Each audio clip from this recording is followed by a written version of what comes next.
GS Jnanpith में आपका बहुत बहुत स्वागत है दोस्तों। बिहार समसाई की जो एडुटेरिया का बुक है उसके हम आज 9वें पार्ट को देखने वाले हैं।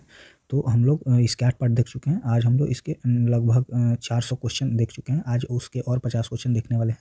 तो चलिए हम अपने सेट पे चलते हैं। बिहार में दलदली मिट्टी का विस्तार बिहार के किस जिले में है?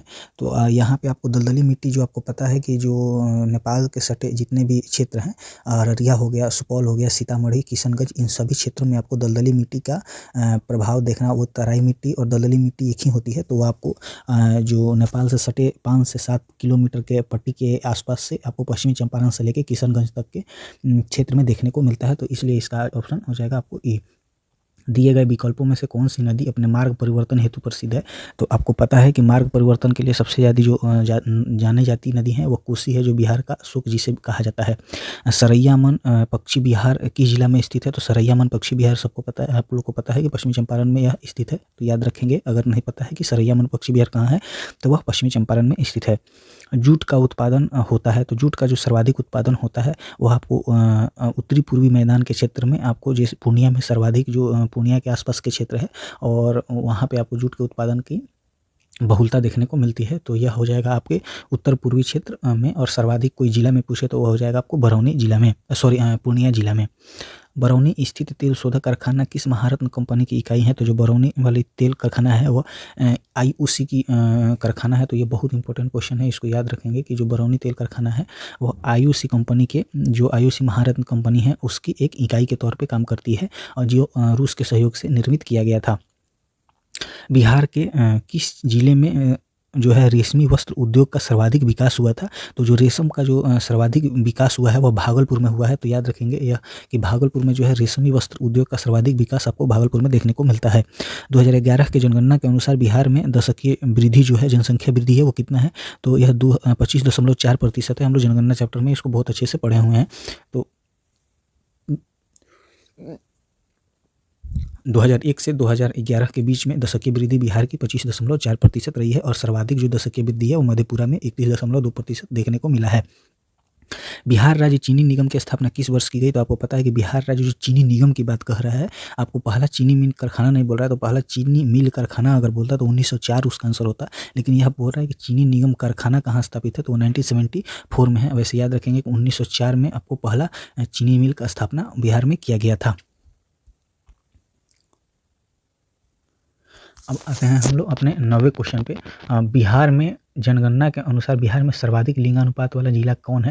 तो आप सबको पता है कि बिहार में जो सर्वाधिक लिंगानुपात हो वह आपको गोपालगंज डिस्ट्रिक्ट में देखने को मिलता है और जो न्यूनतम लिंगानुपात है वो आपको मुंगेर डिस्ट्रिक्ट में देखने को मिलता है। तो यह याद रखेंगे, यहाँ इसका आंसर आपको गोपालगंज हो जाएगा। अब कह रहा है कि बिहार में कौन सी नदी बिहार तथा पश्चिम बंगाल के मध्य सीमा बनाती है? तो जो पश्चिम बंगाल है, तो पश्चिम बंगाल के साथ जो सीमा बनाती है हमारी बिहार की जो है वो महानंदा है, जो आपको किशनगंज के पास बहती है और वहाँ से आपको बिहार और पश्चिम बंगाल के साथ सीमा बनाती है। श्रृंगार ऋषि कुंड स्थित है। तो आपको पता है कि रामेश्वर कुंड, सीता कुंड, लक्ष्मण कुंड तथा ऋषि कुंड, ये चारों जो कुंड है वो बिहार के मुंगेर डिस्ट्रिक्ट में मिलता है। तो ये याद रखेंगे। निम्न में से कौन सी परियोजना बिहार की सबसे प्राचीन नहर परियोजना है? तो आपको पता है कि सोन परियोजना जो है वो बिहार की सबसे प्राचीन परियोजना है। तो इसको याद रखेंगे कि बिहार की जो सबसे पुरानी परियोजना है वो सोन परियोजना है। और यह आपको क्वेश्चन बहुत इंपॉर्टेंट है, तो इसको हम लोग एक बार अच्छे से याद कर लेंगे। अब यहाँ पे कह रहा है कि गंगा के जो संगम है, ये जो सहायक नदियाँ हैं वो गंगा से किस जगह पे इनका संगम होता है? तो इसको हम लोग देखेंगे। तो आपको पता है कि पुनपुन नदी का जो संगम है वो फतुहा में होता है। उसके बाद आपको कोसी नदी की जो कोसी का जो संगम होता है वो आपको कुर्सेला में होता है। कर्मनाशा का जो होता है वो चौसा में और गंडक का जो होता है वो पहलेजा घाट में होता है। तो यह आपको इसका हो जाएगा, फर्स्ट का डी हो जाएगा, सेकेंड का हो जाएगा आपको सी, थर्ड का हो जाएगा आपको ए और फोर्थ का हो जाएगा बी। इसका मतलब इसका ऑप्शन नंबर हमारा सी हो जाएगा। जौ के उत्पादन में अग्रणी जिला कौन है? तो जौ उत्पादन में सर्वाधिक जो अग्रणी जिला है वो हमारा पश्चिमी चंपारण है। वहाँ पे सर्वाधिक जौ की खेती की जाती है। तो याद रखेंगे कि सर्वाधिक जो जौ की खेती की जाती है पश्चिमी चंपारण में, और पश्चिमी चंपारण हमारे ईख उद्योग में भी अग्रणी जिला है, ये भी हम याद रखेंगे। बिहार कृषि प्रबंधन एवं प्रसार प्रशिक्षण संस्थान कहाँ स्थित है? तो कृषि प्रबंधन एवं प्रसार प्रशिक्षण संस्थान जो है वो हमारे पटना जिला में स्थित है। तो याद रखेंगे कि पटना में जो है वो कृषि प्रबंधन एवं उसके प्रसार प्रशिक्षण संस्थान वहाँ स्थित है। 2011 की जनगणना के अनुसार बिहार का लिंगानुपात कितना है? तो बिहार का जो लिंगानुपात है वो 918 है, और बिहार का जो शिशु लिंगानुपात है वो 935 है। ये इस दोनों को याद रखेंगे। और भारत का जो लिंगानुपात है वो 943 है, इसको भी याद रखेंगे। बिहार के अधिकांश क्षेत्रों में कौन सी मिट्टी पाई जाती है? तो बिहार के जो अधिकांश क्षेत्र है उसमें आपको जलोढ़ मिट्टी पाई जाती है, और जलोढ़ मिट्टी के हम लोग बिहार के लगभग 95% क्षेत्र में आपको देखने को मिलता है। बिहार में पंचायती राज व्यवस्था है किस मतलब कितने स्तर का है? तो वो त्रिस्तरीय है। तो ये भी हम लोग को पता ही होगा। पंचायत चुनाव कराने का निर्णय किसके द्वारा लिया जाता है? तो पंचायत को चुनाव कराने का निर्णय जो है वो राज्य सरकार के द्वारा लिया जाता है। विधान परिषद के कितने सदस्य प्रति 2 वर्ष के बाद सेवानिवृत्त हो जाते हैं? तो हर एक आपको 3 वर्ष के बाद हर एक 2 वर्ष के बाद 1/3 जो सदस्य हैं वह सेवानिवृत्त हो जाते हैं, और इसी के कारण इनके जो कार्यकाल होते हैं वो 6 वर्ष के होते हैं। निम्न में से कौन राज्यपाल को शपथ दिलाता है? तो राज्यपाल को जो शपथ दिलाने का कार्य करते हैं वह राज्य के उच्च न्यायालय के मुख्य न्यायाधीश करते हैं। तो इसका हमारा ऑप्शन हो जाएगा डी।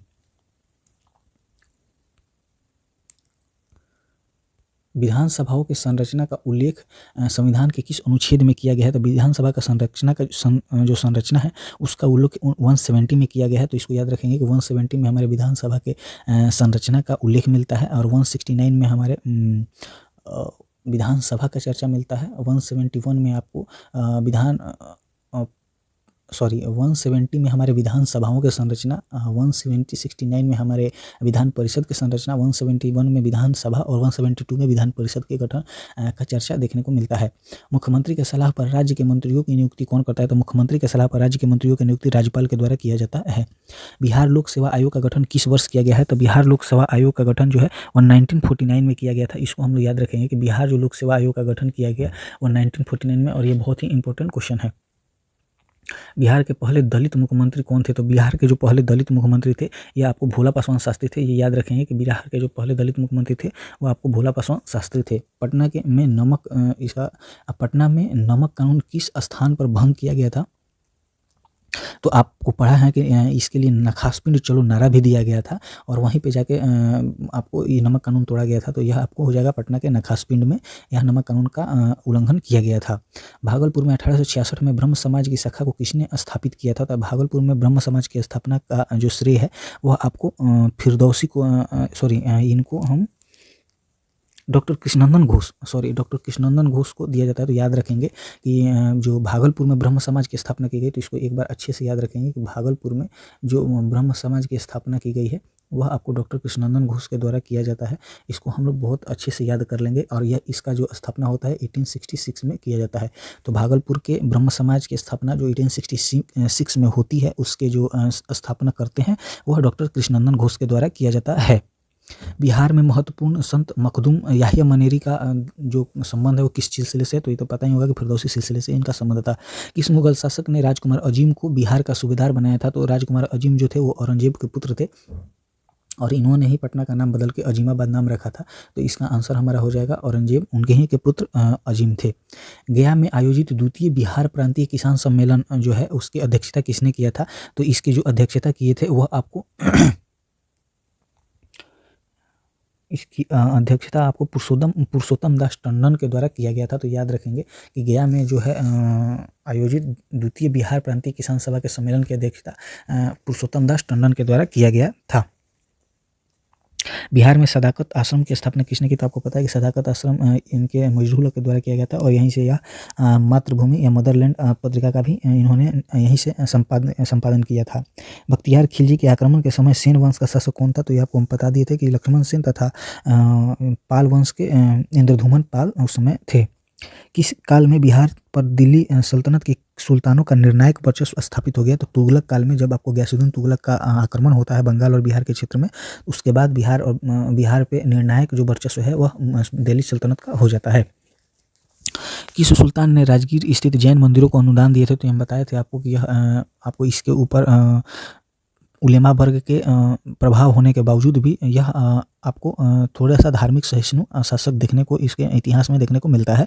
तो यह आपको इसको फिरोज़ शाह तुगलक था और इसने राजगीर के जैन मंदिरों को अनुदान भी दिया था। 1857 के आंदोलन के दौरान किसने अंग्रेज़ों के विरुद्ध छापामार युद्ध करता रहा था? तो यह अमर सिंह थे, जो आपको बाबू वीर कुँवर सिंह के मरने के बाद उन्हीं के उनके जो उनका जो इसका विद्रोह था और इसके जो संचालन करना था 1857 की क्रांति का, उसका संचालन यह अमर सिंह करते हैं।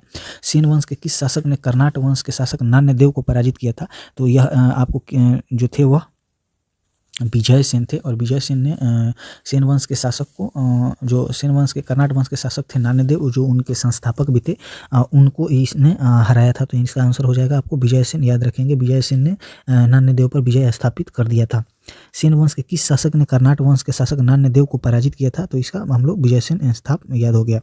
दिल्ली के किस सुल्तान ने बिहार में सैनिक अभियान कर मुंगेर पर अपना विस्तार किया था? तो बिहार में सैनिक अभियान कर मुंगेर तक अपना विस्तार किया था, तो इसका अपना राज्य विस्तृत किया था। तो यह सिकंदर लोदी था। और सिकंदर लोदी आपको जब बिहार पे आक्रमण करता है तो उस समय आपको दरिया खान वहानी यहाँ पे रहता है। इसके बाद बिहार में सूबेदार प्रशासक के रूप में नियुक्त किया जाता है और यह आपको इब्राहिम लोदी के समय तक रहता है। तो सर्वाधिक सबसे बड़ा जो सैनिक अभियान था वही सिकंदर लोदी के द्वारा ही किया जाता है। निम्न में से कौन सा कार्य शेरशाह द्वारा नहीं किया गया? तो जब्ती प्रणाली की शुरुआत शेरशाह के द्वारा किया गया था। सिकंदरी गज इन्हीं के द्वारा किया गया था और गैंगटॉक का निर्माण भी कराया गया था। लेकिन इबादत खाना का निर्माण जो आपको है वह अकबर के द्वारा कराया जाता है। तो इसमें आपको ऑप्शन सी नहीं हो, अंग्रेजों के संरक्षण में होता है। बक्सर युद्ध कब हुआ था? तो यह डेट वाइज याद रखेंगे कि यह 22 अक्टूबर 1764 को बक्सर का युद्ध होता है। तो यह आपको याद रखना है कि 22 अक्टूबर 1764 को होता है। बिहार के वहाबी नेताओं में मृत्यु दंड की सज़ा निम्नांकित में से किसे मिली थी? तो वह नेता जो जिसको मृत्यु दंड की सज़ा मिली थी, तो इसमें आपको हो जाएगा ऑप्शन ई हो जाएगा। और इसको हम एक बार देख लेंगे, इसको स्टार मार्क कर दिया जाता है। संथाल विद्रोह का क्षेत्र था। तो संथाल विद्रोह का जो क्षेत्र था वह भागलपुर और राजमहल की पहाड़ियों के मध्य था, जहाँ पे संथाल विद्रोह आपको किसके द्वारा किया जाता है? तो यह सिद्धू और कानू के द्वारा 1855 और 56 ईस्वी के समय पे किया जाता है। बिहार के में पटना में 1857 में जब विद्रोह के नेतृत्व किया था, तो पटना से जो है आपको पीर अली जो पुस्तक विक्रेता थे उनके द्वारा पटना से 1857 क्रांति का आपको नेतृत्व किया जाता है। बाल मुकुंद वाजपेयी ने किस पत्रिका का संपादन किया था? तो बाल मुकुंद वाजपेयी के द्वारा स्वराज कथा जो पुस्तिका है पत्रिका है, इसका जो संपादन किया गया था। तो यहाँ पे याद रखेंगे कि बाल मुकुंद वाजपेयी के द्वारा आपको स्वराज कथा जो है उस पत्रिका उसका संपादन किया गया था। बिहार में ताम्रप्रस्तर युग के परवर्ती चरण के अवशेष कहाँ से मिले हैं? तो जो बाद में जो भी आपको मिले हैं वो सारण के चिरांद और वैशाली के चेचर दोनों से आपको प्राप्त हुए हैं। तो इसका ऑप्शन हमारा ई हो जाएगा। ऋग्वेद में बिहार के लिए किस शब्द का प्रयोग किया गया है? तो बिहार के लिए कीकट शब्द एवं मगध वासियों के लिए व्रात शब्द का प्रयोग किया गया था। ये हम लोग पढ़ चुके हैं।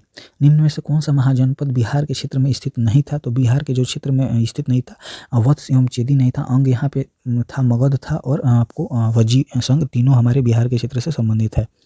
निम्न में से किसे हर्यक वंश के वास्तविक संस्थापक के रूप में जाना जाता है? तो हर्यक वंश के वास्तविक संस्थापक के रूप में हम लोग बिंबिसार को जानते हैं। तो ये आपको याद रखना है कि हर्यक वंश के वास्तविक संस्थापक के रूप में हम लोग बिंबिसार को जानते हैं। महात्मा बुद्ध की मृत्यु के पश्चात प्रथम बौद्ध संगति का आयोजन किस शासक के समय हुआ था? तो यह अजातशत्रु के समय हुआ था और यह आपको पता है। और द्वितीय जो हुआ था वह कालाशोक, तृतीय जो हुआ था अशोक तथा चौथा जो हुआ था वह कनिष्क के काल में हुआ था। चंद्रगुप्त मौर्य के दरबार में मेगास्थनीज को भेजने वाला शासक कौन था? तो आपको पता है सेल्यूकस निकेटर था। और मेगास्थनीज की बुक इंडिका जो बहुत सारी जानकारी हमको बिहार के बारे में उससे मिलती है। So thank you so much दोस्तों, हम लोग मिलते हैं इसके अगले सीरीज से। तब तक के लिए धन्यवाद।